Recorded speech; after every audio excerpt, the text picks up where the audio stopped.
의사인 분들이 오는 경우들이 참 많은데 지금까지 했던 재테크 내용을 보면 이걸 왜 했을까? 오히려 다른 일반 사람들보다 더 모르는 경우가 많아요. 뭐 의사뿐만 아니라 뭐 약사 하시는 분들, 뭐 한의사 하시는 분들, 여러 분야의 전문직들이 있잖아요. 대부분의 전문직들이 그래요.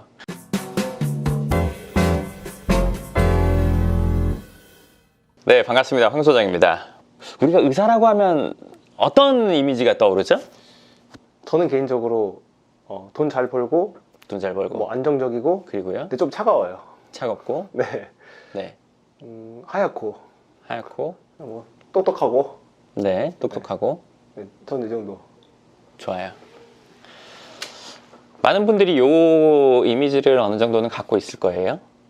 근데 이게 외부에서 보는 의사라는 네. 직업이고, 의사가 생각하는 의사는 어떨까요? 우리가 지금 말한 것과 우리가 보고 있는 이게 이미지, 그리고 의사가 생각하는 의사는 좀 다를 거란 말이에요. 어떻게 보면 그 세계는 좀 폐쇄적인 부분이 분명히 있어요. 근데 의사라고 한다면 뭐 의대 가서 뭐 인턴도 하고 어쩌고저쩌고 긴 시간 동안은 돈을 별로 못 벌다가 이제 뭐 전문의가 되거나, 그래서 뭐 페이 닥터를 하거나 아니면 개원을 하거나 이렇게 되는 거죠. 이제 실질적으로 큰 급여를 받거나 아니면 개원할 때, 이때 사실 이분들은 특히나 이제 개원할 때 처음으로 세상과 만나죠. 그 전에는 의사 세계에만 있다가 개원을 한다고 한다면 상가도 알아봐야 되고, 뭐 의료 뭐 이런 것들도, 그 의료기 이런 것들도 해야 되고, 그리고 이제 직원 관리도 해야 되고, 처음으로 세상과 접하는 거죠. 특히나 그리고 또 뭐 페이 닥터 하시는 분들 뿐만 아니라 개원 하시는 분들도 마찬가지인데 똑같은 상황인데, 의사라고 하면 우리가 아까 말한 것처럼 똑똑할 것 같고 공부 잘하고 이런 이미지가 있잖아요. 그렇죠? 근데 그거는 분야가 한정돼 있어요. 사실 본인 분야에 대해서는 그렇게 하는 게 맞아요. 다른 분야에서는 오히려 다른 일반 사람들보다 더 모르는 경우가 많아요. 왜? 한 분야에 집중적으로 파고들어 있었기 때문에. 보통 사람들은 그 정도로 자기 일에 그렇게 깊이까지 공부하거나 긴 시간을 보내진 않잖아요. 의사가 되려면 상당히 긴 시간 공부해야 되고 성실함과 그리고 성적도 좋아야 되는데, 다른 사람들은 그 외의 시간을 보낼 수 있는, 다른 거에 관심을 둘 수 있는 시간이 꽤 되기 때문에 이분들보다 오히려 더 모르는 경우도 많아요. 근데 중요한 건 뭐냐면, 예를 들어서 우리가 초등학교 때 학생이 선생님한테 질문했어요. 선생님 어쩌고저쩌고 질문했어요. 근데 선생님 몰라. 모르는 문제를 질문했어요. 그럼 선생님 뭐라고 대답하죠? 중요한 거는 모른다고 답하기는 어려울 거예요. 왜냐면 선생님은 왠지 다 알아야 된다는 그런 생각이 있잖아요. 네. 마찬가지일 거예요. 사람들이 똑똑하다고 생각하고 공부를 잘한다고 생각했기 때문에 그러면 본인들도 알고 있단 말이에요. 그렇기 때문에 뭔가를 물어봤을 때 본인이 모른다고 말하기가 참 그래요. 물론 의사들끼리는 아닐 수도 있어요. 그 사회에 있는 사람들끼리는. 근데 그게 아니라 다른 사람들한테 말하기는, 예를 들어서 어디 가서 무슨 얘기를 하다가 모르는 얘기를 했을 때 내가 모르는데 그게 무슨 말이에요? 하고 물어보기가 쉽지 않을 수 있어요. 그걸 제가 왜 알게 됐냐면요, 의사인 분들이 오는 경우들이 참 많은데 지금까지 했던 재테크 내용을 보면 이걸 왜 했을까?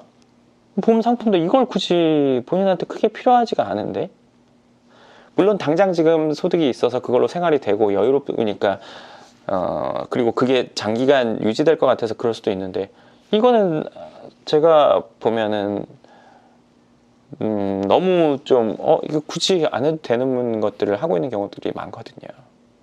의료 분야에서는 내가 전문가지만 그렇지 않은 분야에서는 사실 이제 시작하는 단계라면 그 단계에 도움을 줄 수 있는 사람과 얘기를 하는 게 맞고, 그리고 의료 분야에서 내가 따르고 싶어하는 그쪽에서의 선구자분이 있듯이 재테크나 자산을 불리는 거에 있어서 내가 따르고 싶은 사람도 당연히 그분들한테 있으면 훨씬 더 도움이 될 거예요. 그렇지 않고 그냥 내가 나한테 듣기 좋은 얘기 해주는 사람이나 아니면 나한테 이렇게 대우를 해준다고 해서 그 사람들 말을 듣는다고 하면 당분간은 문제는 크게 없지만, 소득이 계속 이어지고 있으니까 정말 크게 잘못했다 이렇게 느끼진 않은데, 시간이 지나서 저게 안 그랬어도 됐네 이런 생각을 하게 되는 시점이 또 오니까요. 그 부분 한번 잘 생각해보고 판단하시면 좋을 것 같습니다. 질문 있습니까? 의료계의 의사분들도 그렇지만 뭐 다른 분야 모든 전문직이 그렇죠, 사실은. 대부분의 전문직들이 그래요. 그리고 오시는 분들 중에 또 은행에 근무하는 분들도 많이 오시거든요. 근데 은행에 근무하면 왠지 금융 투자를 잘할 것 같고 막 그렇잖아요. 그렇죠. 아, 전혀 아닙니다. 그럴 것 같은, 그러니까 이게 그거예요. 보는 이미지랑 실제랑은 이게 차이가 크다는 거예요. 그 예를 들어서 현대차 다닌다. 그럼 다 현대차 탈 것 같고 막 그렇지 않단 말이에요. 예를 들면 은행에서 오시는 분들도 대출계에 있는 분들은 대출 업무밖에 몰라요. 딱 그것만 한단 말이에요. 부동산 담보대출 뭐 이런 걸 다루지만 부동산은 전혀 모르고 뭐 감정평가 금액에 따라서 그냥 대출만 해주는 거가 전부 있는 분들도 태반이에요. 그렇기 때문에 그게 우리가 겉에서 볼 때랑 실제 현실을 봤을 때는 차이 나는 경우가 너무 많아요. 그리고 내가 사람들이 나를 똑똑하게 보고 뭐 예를 들어서 머리가 좋을 걸로 본다고 하지만 중요한 건 내가 실제로 그런지 안 그러냐가 중요하잖아요. 그래서 그걸로 인해서 내가 도움이 되냐 안 되냐. 모르는 분야에 대해서는 당당하게 모른다고 말할 수 있어야 되는 거지. 그게 똑똑한 사람이지. 모르는 것도 아는 척하고 넘어가는 거는 오히려 그게 똑똑하지 않은 거죠. 내가 정확히 아는 게 중요하고, 그리고 그 정확히 아는 걸로 인해서 내가 도움이 되는 게 중요하지. 아는 척하고 넘어가서 대우받는 게 그거 좋은 것 같지만 그때 잠깐인 기분 좋은 거. 언젠가도 내가 시간이 지나서 정확히 알 기회가 박탈당하는 거예요. 그냥 인터넷에서 검색해서 알 수는 있겠지만 겉으로 아는 것과 실제로 현실적으로 아는 건 또 다르거든요. 뭐 불이 인터넷에서 검색했더니 뜨겁다. 아, 뜨겁구나. 야, 불 뜨겁대. 만져봐서 뜨거운 거랑 가까이 가서 따뜻한 기운을 느껴본 거랑 따뜻하다, 뭐 뜨겁다를 그냥 단어로 하는 것과는 차이가 크거든요. 현실적으로 진짜 제대로 아는 게 중요하죠. 그래야 내가 써먹을 수 있죠. 그래야 불렀으면 가까이 가지 말아야겠다 되는데, 아, 뜨겁구나. 야, 한번 가볼까? 얼마나 뜨거운 건지 네. 무슨 말인지 아시겠죠? 이상입니다. 네, 이번 영상 여기까지 하고요. 궁금하신 부분 댓글 쓰면 짧은 건 댓글, 긴 건 영상으로 제가 답변 드리도록 하겠습니다. 감사합니다.